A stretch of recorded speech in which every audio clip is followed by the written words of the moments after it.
जय हिंद सभी को। कैसे आए आप सभी? उम्मीद करते हैं कि बहुत ही बेहतर होंगे। आप देख रहे हैं एमके एग्जाम साथी, मैं हूं आपका भाई, आपका दोस्त एमके सर। आज हम लोग ना फिजिक्स के वो जो सेकंड चैप्टर है जिसका नाम है प्रकाश का अपवर्तन, उसका हम लोग सेकंड लेक्चर कर रहे होंगे। तो चलिए, तो आप कहेंगे कल हम कहाँ क्या पढ़ चुके थे? कोई याद दिला सकते हो क्या? कल हम लोग क्या पढ़ चुके थे? कल हम लोग ये देख चुके थे कि अभिलंब वगैरह वाला ये सारा चीज क्लियर। तो अभी समझिए थोड़ा सा, एक चीज आती है जो अपवर्तनांक के नाम से जाना जाता है। क्या? अपवर्तनांक। एक चीज आता है जिसका क्या नाम है जी? अपवर्तनांक। ये एग्जाम में पूछा जाता है। अपवर्तनांक से क्या समझते हैं? तो लिखना है निर्वात में प्रकाश की चाल। निर्वात में क्या जी? निर्वात में प्रकाश की चाल। निर्वात में प्रकाश की चाल तथा उस माध्यम में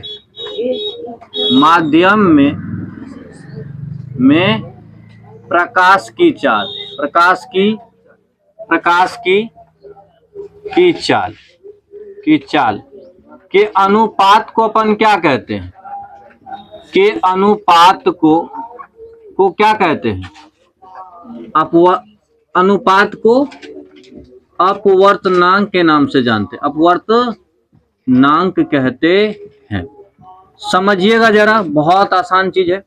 जैसे आपको मालूम है कि प्रकाश की जो निर्वात में चाल है वो कितनी है? 3 लाख किलोमीटर पर सेकेंड।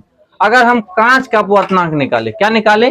जैसे एक उदाहरण ले हम कांच का, सबसे आसान उदाहरण है कांच का ले। तो आप कहेंगे कांच के लिए पहले तो प्रकाश, निर्वात में प्रकाश की चाल लेंगे तो अपवर्तनांक बराबर क्या होता है? निर्वात में प्रकाश की चाल। निर्वात में किसकी चाल? बोलना है आज। निर्वात में प्रकाश की चाल बोलना है और नीचे बताना है किसकी चाल लेंगे? उस माध्यम में, यानी कि किसका निकाल रहे हैं। तो नीचे लिखेंगे कांच में किसकी?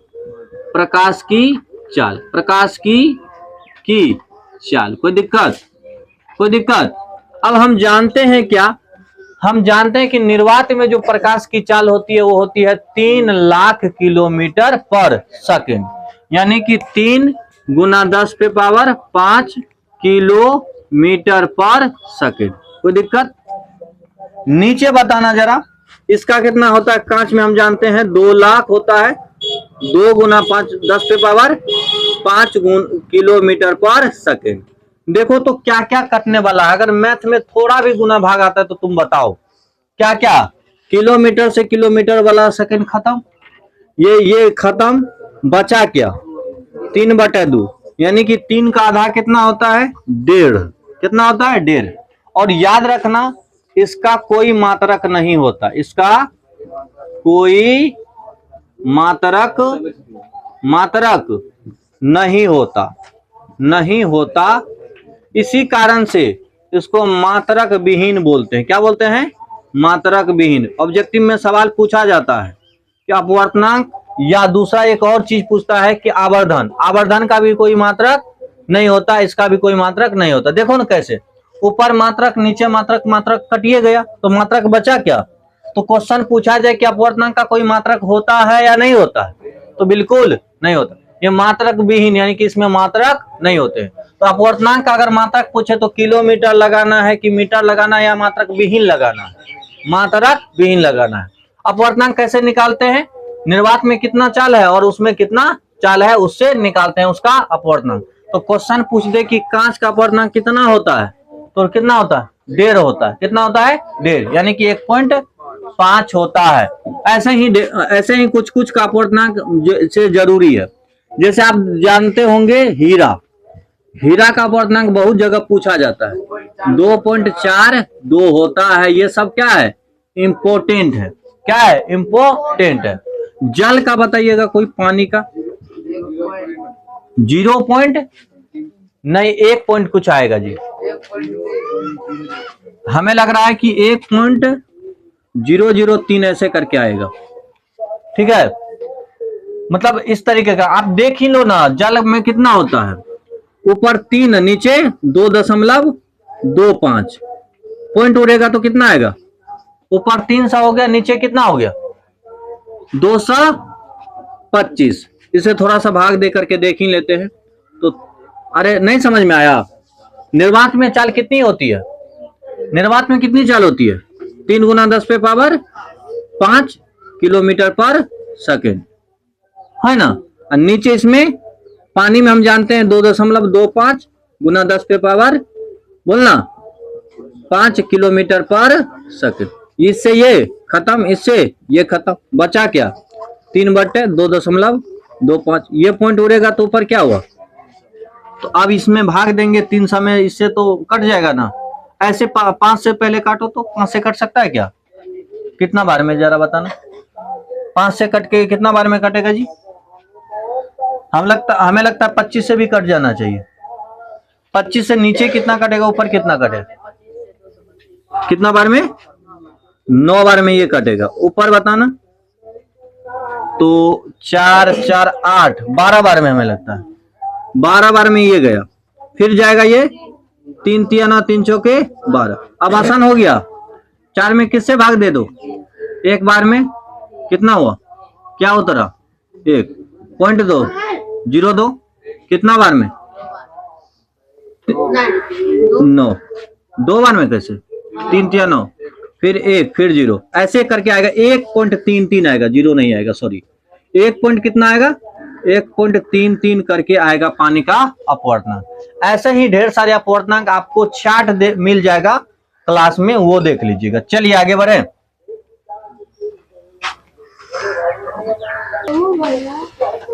चलिए ध्यान दीजिए। अभी हम अपवर्तनांक देख लिए। अब अपवर्तनांक अलग अलग क्या होता है? अलग अलग होता है जो कि पूछा जाता है। इसी में एक क्वेश्चन भी बनता है जो इंपॉर्टेंट होता है, आप लोगों को दिखा होगा। क्वेश्चन देता है कि हीरा का जो अपवर्तनांक है, हीरा का क्या है? अपवर्तनांक। अभी हम तुरंत जिक्र किए, कितना होता है? 2.42 होता है। क्वेश्चन पूछ देता है कि इसका तात्पर्य क्या है? इसका तात्पर्य क्या है? इसका तात्पर्य क्या है? ध्यान दीजिएगा, इसका तात्पर्य क्या है? तो इसका आंसर सुनिए, ध्यान दीजिएगा। इसका मतलब हुआ जो निर्वात में प्रकाश की चाल है, उससे जो हीरा में प्रकाश की चाल है कितना गुना धीमा है? 2.42 गुना क्या है? धीमा है। कितना धीमा है या कितना स्पीड, यही अपवर्तनांक क्या करता है? बताता है। यही क्या बताता है? और जिसका अपवर्तनांक ज्यादा होगा, समझ लेना उसमें प्रकाश की चाल बहुत क्या है? कम है। बहुत प्रकाश क्या है? कम जा पाता है। इसलिए ज्यादा चमकता कौन है? हीरा। हीरा में प्रकाश की चाल बहुत कम, जल्दी निकल ही नहीं पाता, घुसता है तो घुसले रह जाता है, इसलिए चमकते रहता है। जिसमें तुरंत आएगा तुरंत जाएगा तो चमकेगा नहीं। चमकेगा कौन? जिसमें प्रकाश रहेगा। समझ में आया क्या? तो निर्वात में, ये निर्वात में नहीं कह रहे हैं कि हीरा में निर्वात से कितना गुना धीमा प्रकाश की चाल है। लिखिए इसका आंसर। हीरा में अपवर्तनांक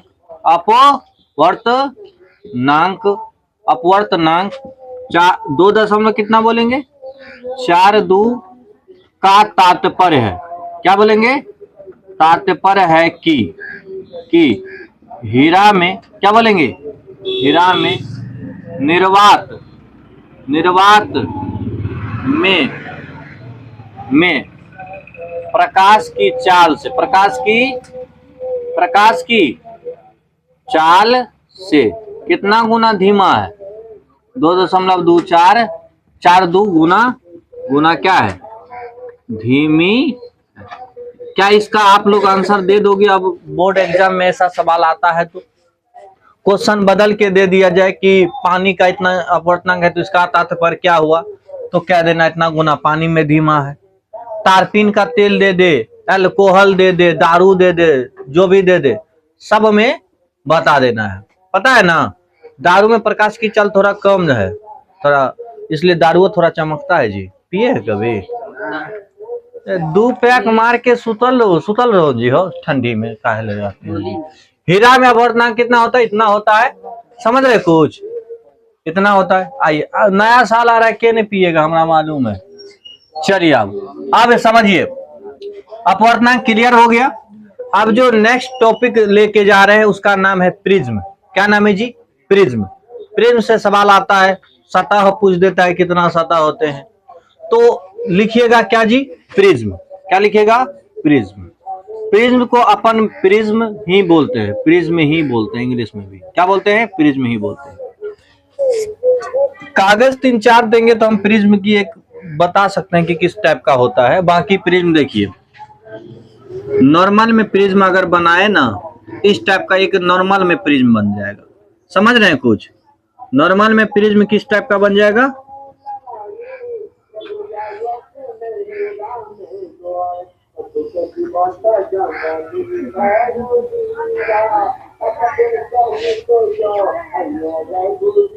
इस टाइप का क्या बन जाएगा? प्रिज्म।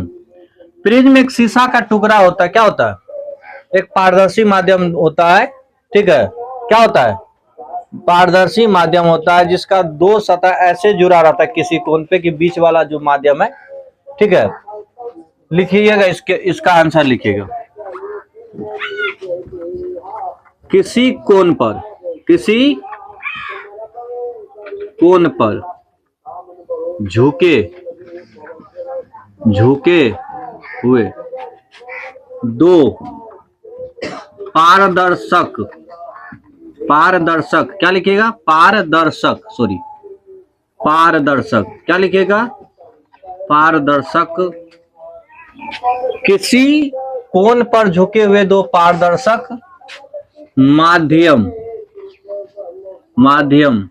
दो पारदर्शक सतह लिखिएगा, सतह के बीच के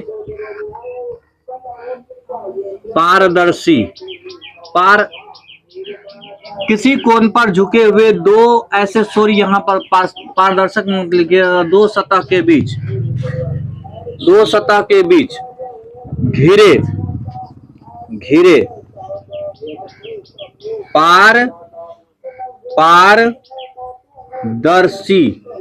पारदर्शी माध्यम को पारदर्शी माध्यम को क्या कहते हैं? प्रिज्म कहते हैं। प्रिज्म कहते हैं। देखिए ध्यान दीजिएगा, इस तरीके का दो सतह, एक सतह इधर से, एक सतह इधर से। इसके बीच में जो जगह है वो कैसा होना चाहिए? पारदर्शी होना चाहिए कि अपारदर्शी होना चाहिए? पारदर्शी, यानी कि ये कांच से बनाया जा सकता है। क्वेश्चन पूछा भी जाता है कि प्रिज्म के बारे में नहीं पूछता है, लेंस के बारे में पूछता है, लेकिन समानता क्या? कांच का ही बना होता है। किसका होता है? कांच का ही प्रिज्म होता है। प्रिज्म का बहुत जगह आप नाम सुने होंगे, जैसे वर्ण विक्षेपण सब वगैरह होता है, जिसमें श्वेत प्रकाश आता है तो 7 रंगों में इंद्रधनुष बनता है, वो सब प्रिज्म है। तो प्रिज्म के बारे में क्या कहिएगा? किसी कोण पर झुके हुए दो सतह के बीच कैसा माध्यम होना चाहिए? पारदर्शी माध्यम को क्या कहते हैं? क्या कहते हैं? प्रिज्म कहते हैं। प्रिज्म के बारे में बता दें कि जिस पर प्रिज्म झुका रहता है उसको कहते हैं प्रिज्म का कोर। क्या कहते हैं? जैसे ये अगर हम कहें कि ये ए है और ये ए डैश है, तो ए और ए डैश क्या हो जाएगा? प्रिज्म का कोर। क्या कहलाएगा? ये प्रिज्म का क्या कहलाएगा? जल्दी बताइए। कोर। प्रिज्म का क्या कहलाएगा? कोर। कोर ऊपर है ना, देखिए ध्यान दीजिए, कोर ऊपर है तो नीचे भी सतह है, कोर ऊपर है तो नीचे क्या है? सतह। तो कोर के नीचे वाली सतह को क्या कहते हैं? आधार। क्या कहते हैं? प्रिज्म का आधार कहते हैं। और जैसे इसका नाम रख दे कुछ ए बी सी, ठीक है, ए बी सी, इसका बी डैश रख दीजिए, इसका सी डैश रख दीजिए। तो नीचे वाला जो सतह बना होगा कौन? यहां से शुरू करिए, बी डैश सी, कहिएगा बी डैश सी। ये क्या होगा? प्रिज्म का आधार। प्रिज्म का क्या बनेगा? आधार बनेगा। समझ रहे हैं कुछ? आप प्रिज्म के दो सतह ऊपर जो उठे हुए हैं, जैसे ऐसे धरती पे रखा है ना प्रिज्म, तो दो है, या तो प्रकाश इधर से भेजेंगे या तो प्रकाश इधर से भेजेंगे। तो जो प्रकाश का अपवर्तन कर सके तो कहते हैं उसका प्रिज्म का अपवर्तक सतह। क्या है? तो प्रिज्म का अपवर्तक सतह, यही वाला देख रहे हैं, ये वाला भाग और ये वाला भाग प्रिज्म का क्या है? अपवर्तक सतह है। तो जरा इसका नाम बताएंगे, बी ए डैश बी, बोलिएगा बी ए डैश बी क्या है? प्रिज्म का कौन चीज है?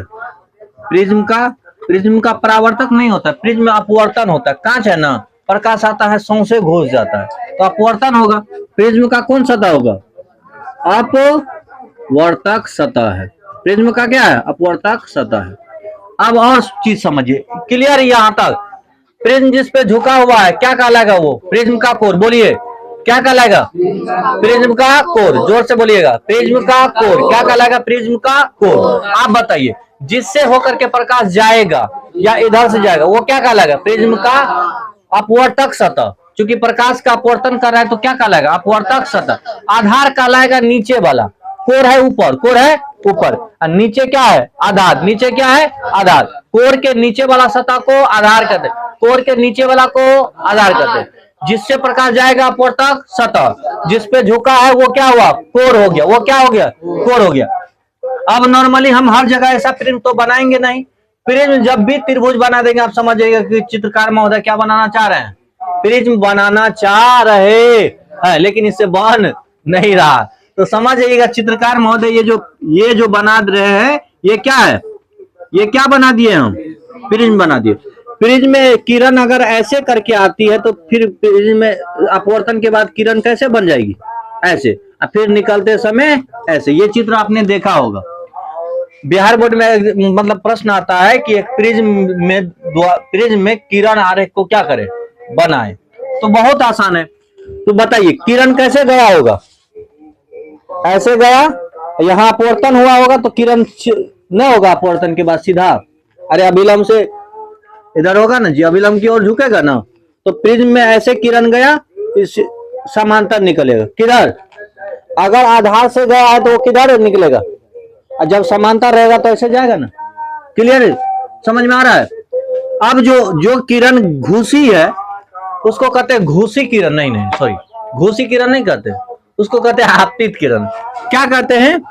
आपतित किरण। जो किरण आई है उसको क्या कहते हैं? आपतित किरण। और जो किरण निकली है क्या कहते हैं? निकलित किरण नहीं कहते हैं, इसको कहते हैं निर्गत किरण। क्या कहते हैं? निर्गत किरण कहते हैं। समझ में आ रहा है क्या? जो अंदर आया वो कौन से किरण? आपतित किरण। जो बाहर निकला, नौ से निकला, नौ से निर्गत। बहुत आसान है। अब इसमें से आगे जब बढ़ाओगे तो इस तरीके का रेखा बढ़ेगा कि नहीं बढ़ेगा? इसको जब हेई रेखा को पीछा करोगे तो इस तरीके का होगा। यहाँ पर एक कोण बन रहा है, इस कोण को कहते हैं विचलन कोण। कौन सा कोण कहते हैं? विचलन कोण। तो विचलन कोण का परिभाषा क्या बन जाएगा? आपतित किरण, बोलो, आपतित किरण तथा निर्गत किरण के बीच के बने कोण को क्या कहते हैं? विचलन कोण। क्लियर? तो यही लिख दीजिए, विचलन कोण के बारे में लिख दीजिए, विचलन कोण। विचलन कोण सही लिखे है ना जी? कोण। तो क्या लिख दीजिएगा? इसके बारे में लिखिएगा आपतित किरण। बोलिएगा ना, आपतित किरण, आपतित किरण तथा कौन सा किरण? निर्गत किरण। निर्गत किरण, किरण के बीच के कोण को क्या कहते हैं बताइएगा? कोण को छोड़ दे, डैश कहते हैं। आप भर लोगे, डैश कहते हैं। इसमें क्या भर लोगे? विचलन कोण कहते हैं।